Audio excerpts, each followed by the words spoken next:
Vladimir Nabokov absolutely hated Sigmund Freud, everyone. And today we are going to hear some critiques from Nabokov, where he is going to talk about the witch doctor from Vienna, the biggest failure in Western intellectual circles, and so much more. And I absolutely love the drama, everyone. And if you do not know, Right Conscious is the headquarters of everything related to Nabokov here on YouTube. We talk about more than just Lolita. We talk about Nabokov's life, his books, and his philosophy. And if you guys want more, just check out the playlist down below. And so, Nabokov was an artist. He believed that anything that made art flat, anything that made it mechanical, was dumb and had to go, and was taking us further away from the artistic impulse. And our first of many quotes of today from Nabokov reads, quote, "I think he's crude. I think he's medieval, and I don't want an elderly gentleman from Vienna with an umbrella inflicting his dreams upon me. I don't have the dreams that he discusses in his books. I don't see umbrellas in my dreams or balloons. I think that the creative artist is in exile in his study, in his bedroom, in the circle of his lamplight. He's quite alone there. He's the lone wolf. As soon as he's together with somebody else, he shares his secret. He shares his mystery. He shares his God with somebody else." And so Nabokov is kind of harping on this idea that an artist is meant to do their own individuation. He'd maybe be a little bit more aligned with Carl Jung in that sense. But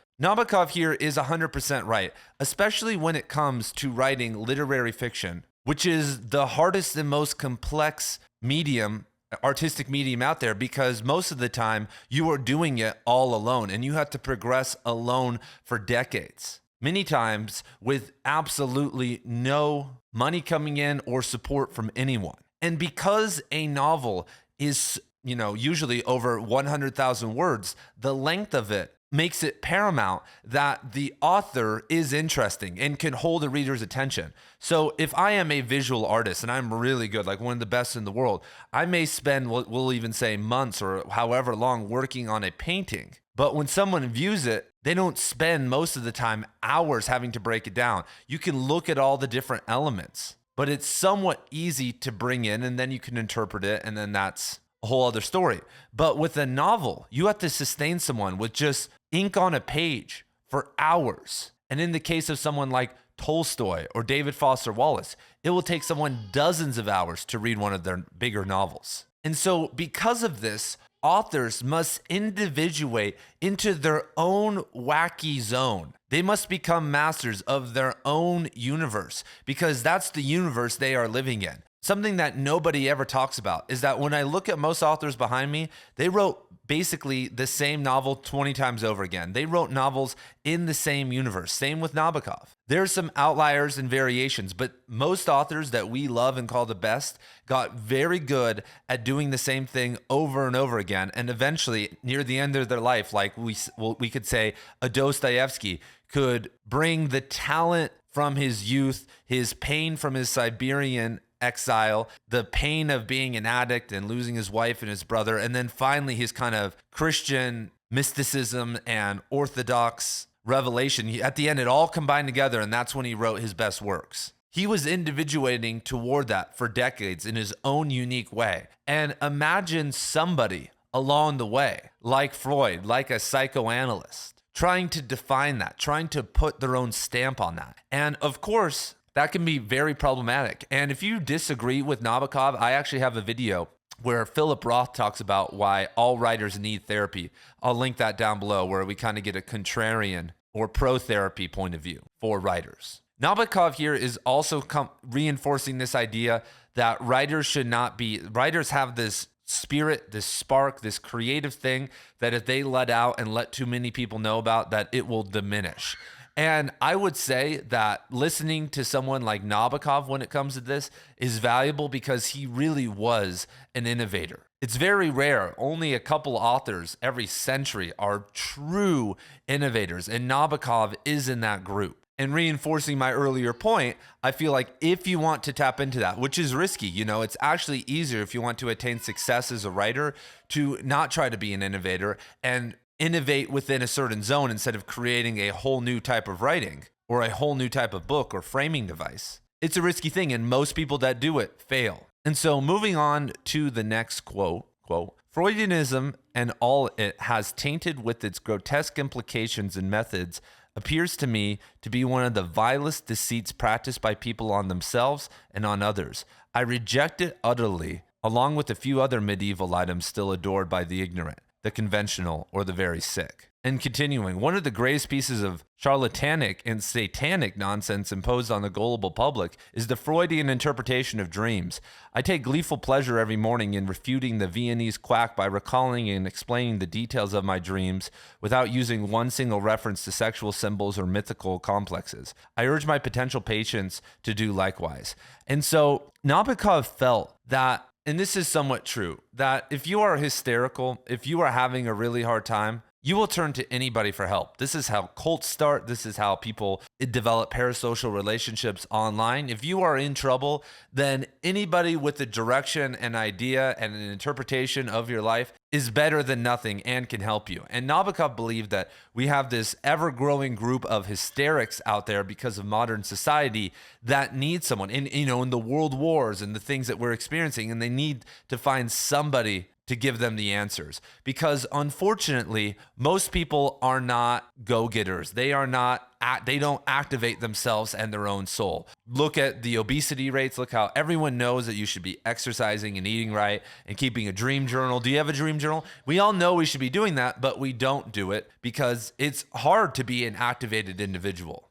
Something that takes so much discipline and practice and the right circumstances to do. And so those that are wayward and lost are trying to find answers. And I think Freud went wrong, and I don't think we can exactly blame Freud for this with his interpretation of dreams book and his more rigid dream interpretation model. That's usually what has to happen at the start, that there has to be someone who comes in and says, this is valuable, this is important, and to get people to pay attention, you have to create a codex. You have to, have a full system surrounding it. And now I think we've learned, and I'm very much into dream interpretation and dream journaling and that whole world. Now it's much more loose, much more or less, no one actually believes who's into dream interpretation that if you see an umbrella or you see a snake, that it means anything specific. It means something in the context of your dream and the backstory of the hundreds, if not thousands, hopefully thousands of other dreams you've recorded,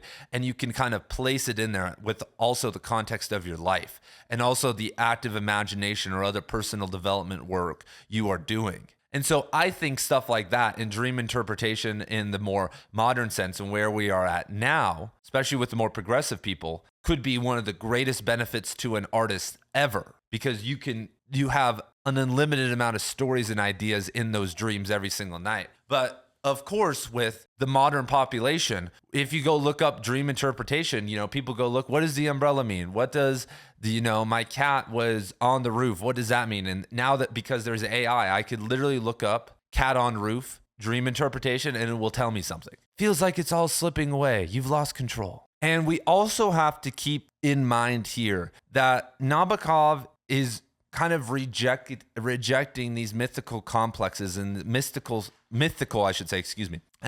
symbolism within his work. But this is because Nabokov, through his style and his framing, could get away with not having a lot of that. When I look at many, there is a lineage of people like Melville and Faulkner and Cormac McCarthy who do have a lot of style, but don't necessarily hit as hard in terms of the framing, and they add the mythic and the mystical to their work, and they embed it in there, and that serves as a vehicle for transformation for the reader. Because it just depends on who you are. Because I know people out there, and I follow some of them on Substack. And speaking of Substack, over on Substack right now, am running a Nabokov book club where we are reading through all of his works. We just read Lolita, and I'm going to be posting a course breakdown. And then over the next year or so, we're going to be reading a lot of his works. I would love to see you guys over there. I also have reading courses, or literature courses, writing courses,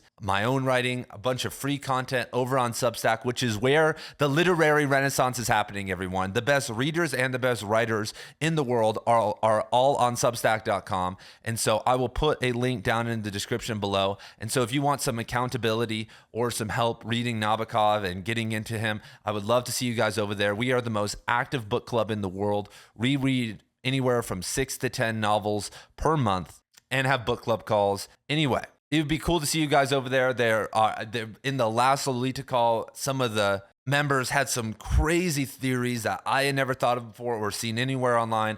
I feel like it's a very open space for beginners or experts alike, just to, get some fun ideas out there. So if you think that is something you are interested in, or you just want to see what Substack is all about, there is a link down in the description below. And so over on Substack, sometimes I read posts and I'm like, holy crap, this is so good. Like the style. And I'm friends with some of these people. And I talked to them, I'm like, dude, how long did this take you to write? Like, it would take me like 20 hours to write something that was 1,500 words that was like this stylized, this purple. And they're like, oh, dude, I just whipped this up. And it's like, wow. And I'm looking, I'm like, dude, why'd they use a comma there? Like, that's so smart. Like, Jesus Christ. And like, there's a word in these phrases. And I kind of feel like that's kind of a gift that you are born with. And a lot of those people who I know are somewhat stylish in their own life. One of the guys I'm thinking about, like he wears like tweed suits and like smokes like cigs and like does our other artistic endeavors. Like he just is good at making things look and sound good.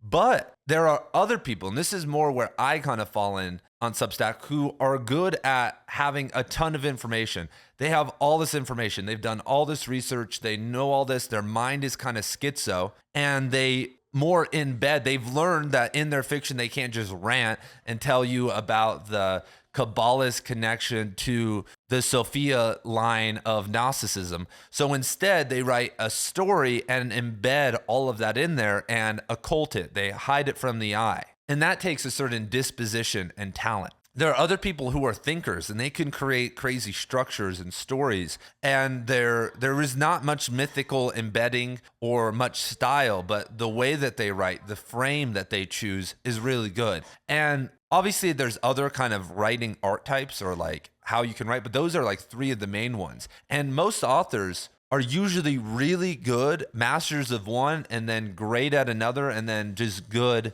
at, the others. Because with just work alone, you can get good at all of them, but only talent can get you to being a master, and only a lot of time and practice plus a little bit of talent can get you great. And so someone like Nabokov had the innovation mind, had the structural mastery in his back pocket, and he had the style mastery. And that's why we call him a great writer. And funny enough, both are not connected to Freud or like very, very antithetical, because the structure, like being able to frame things, also requires you to think outside of the box.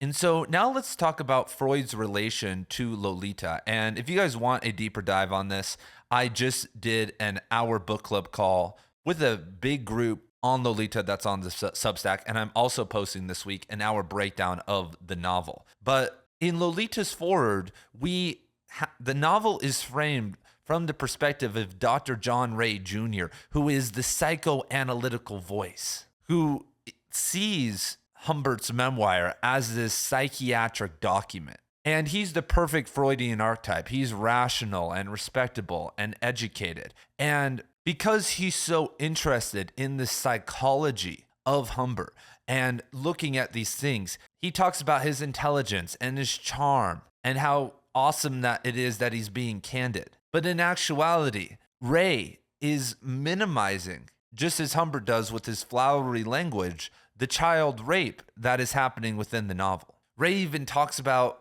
Humbert's moral sense, and what he's doing is impersonating the flaws of psychoanalysis, which are supposed to be calm and clinical and morally blind. And if we look at Humbert's background, what Nabokov does is fill it with textbook Freudian motifs, basically to troll them. Because the question is, why is this dude wanting, obsessed with this idea of the nymphet? But in actuality, does it necessarily matter? The dude is trying to justify his pedophilia, because we see that Humbert goes at length explaining that his love for the nymphs started when he loses his childhood love, Annabelle, and that by losing her, it fixated him on these young girls. And then he self-diagnoses himself as a nympholept, or whatever he calls it, to put a name to it, which pathologizes his desires and removes himself from moral responsibility.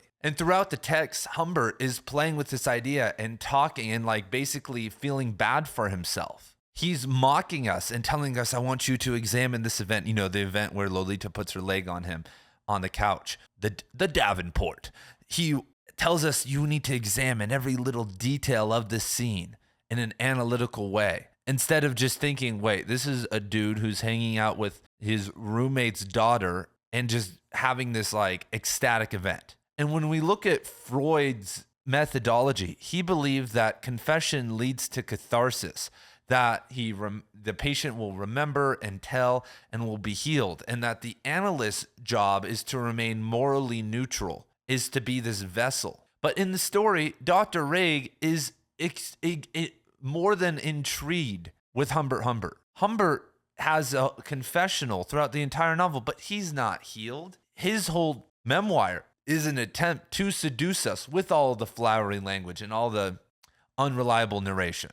And so Lolita, and obviously this was just a quick analysis that I'll go deeper into, is designed to bait us, because many of us do the same thing. You know, when I'm talking to someone, you know, we all play therapist with our friends or family, our loved ones all the time. We're like, oh, well, what happened in childhood? And we're like trying to figure it out. But most of the time we're looking at it from these very dumb models that actually aren't holistic in what that person actually needs.